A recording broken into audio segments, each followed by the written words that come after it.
बाबू देखा लइटिया है नहीं बे बहिन नहीं को मतलब बढ़िया तो टांग दे अब कहे ना आवत हो।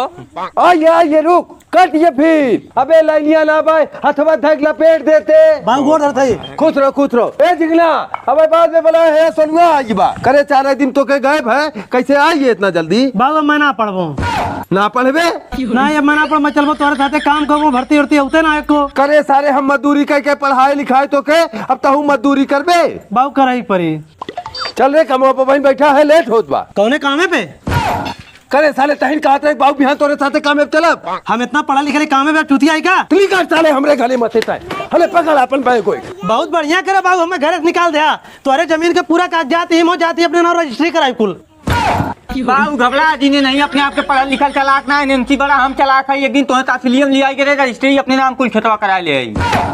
अरे साले तहु निकल घरे मथे 2 गला सारे